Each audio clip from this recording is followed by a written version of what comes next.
In Depth with Dr. BREN, Path with Heart Series, Chapter 8, Difficult Problems and Insistent Visitors. The great mystic poet Kabir asks, "Friend, please tell me what I can do about this world I hold to and keep spinning out. I gave up sewn clothes and wore a robe, but I noticed one day the cloth was well woven.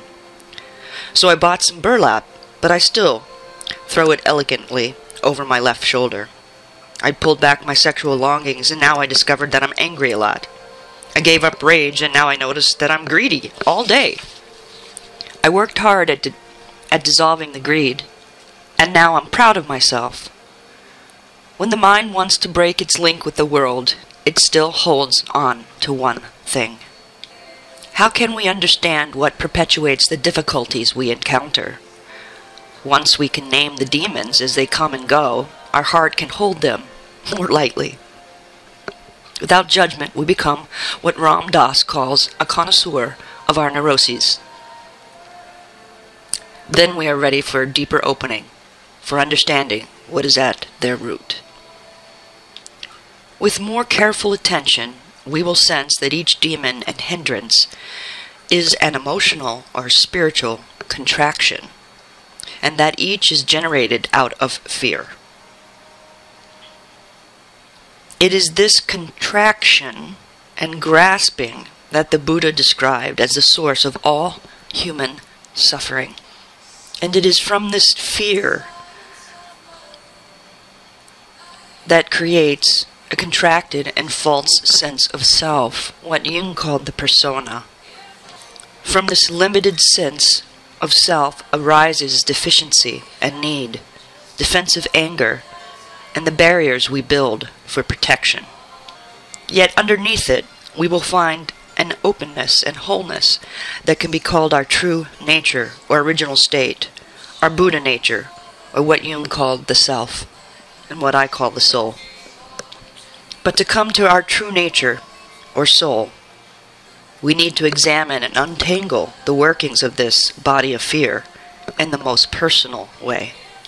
When any experience of body, heart, or mind keeps repeating in consciousness, it is a signal that this visitor is asking for a deeper and fuller attention. This process involves investigation, acceptance, understanding, and forgiveness. There are a few basic principles for learning how to open our stuck places and release the contractions of the body of fear. The first of these principles is called expanding the field of attention. A repeated difficulty will be predominantly felt in one of the four basic areas of mindfulness. It will come either in the realm of body, the realm of feelings, the realm of mind, thoughts and images, or in the realm of our basic attitudes, grasping, fear, aversion, etc. Expanding the field of attention requires that we become aware of another dimension of the insistent visitors and not just notice its predominant face. Suppose we encounter a repeated story about the divorce of our parents. It talks over and over about which children got to keep which possessions, and who said what to whom. Such a story can play many times. As it does, we must expand our field of attention. How does this thought feel in our body? Oh, there's a tightness in the diaphragm and chest. We can name this tightness, and stay meticulously attentive for some time. As we do, it may open to another sensation, and many new images and feelings will be released. In this way, we can first begin to release the physical contraction and bodily fear that we have held. Then we can expand the attention further to new feelings. What feelings arise along with this thought pattern and this tightness? At first they may be half-hidden or unconscious, but if we sense carefully, the feelings will begin to show themselves. The tightness in the chest will become sadness, and the sadness may become grief. And as we finally begin to grieve, the pattern will release. Repeated thoughts and stories are almost always fueled by an unacknowledged emotion or feeling underneath. These unsensed feelings are part of what brings the thought back time and time again. The task in meditation is to drop below the level of repeated recorded message to sense and feel the energy that brings it up. When we can do this and truly come to terms with the feelings, the thought will no longer need to arise, and the pattern will naturally fade away. The second principle for releasing repeated patterns is open to a full awareness of the feelings. It is the feeling level that controls most of our inner light. Yet, often we are truly unconscious of our feelings. Our culture has taught us contraction and suppression. Showing emotions is not seemly for a man, and only certain emotions are allowed for women. When we have not learned to talk about feelings or even be aware of them, our life remains entangled. In a teaching called The Cycle of the Arising of Conditions, the Buddha explains how humans become entangled. It is the place of feeling that binds us or frees us.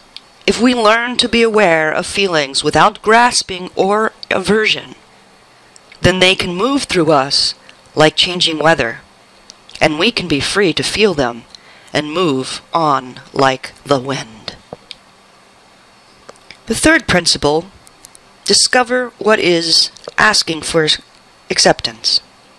If there are repeated patterns, expand the field of awareness, then sense what's asking for acceptance. Repeated patterns remain because of some level of resistance, and aversion, fear, or judgment locks them in. This contraction is built out of fear. To release it, we must acknowledge what is present and ask our heart, how am I receiving this? Do I wish it to change? Is there a difficult feeling, belief, or sensation we have contracted around that we want to be over or go away? Is there some attachment, some fear? Can I touch with love whatever I have closed my heart to?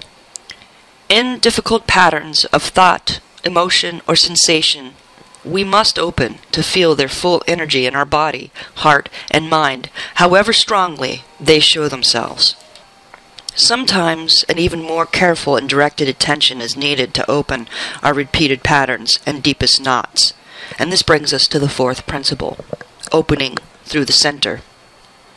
The patterns of holding in our body and mind are like knots of energy that have bodily contractions, emotions, memories, and images all intertwined. In this practice, we carefully direct our attention to each level of a knot, feeling into the very center of the pattern. In doing so, we can release our identification with it and discover a fundamental openness and well-being beyond the contraction. As we understand and release our difficult patterns, our consciousness clears, and our meditation follows a more unimpeded and natural way, and we become connected with our true nature, our soul. In opening, we can see how many times we have mistaken small identities, our ego identities and persona identities, and fearful beliefs for our true nature, our soul, our true self, and how limiting this is. This level of spiritual practice is a revolutionary process of investigation and discovery. Our repeated difficulties can bring us to these new openings. The very conflict and pain we have carried can lead us to new levels of freedom. Keep in mind that facing our repeated patterns and exploring our identity is deep work.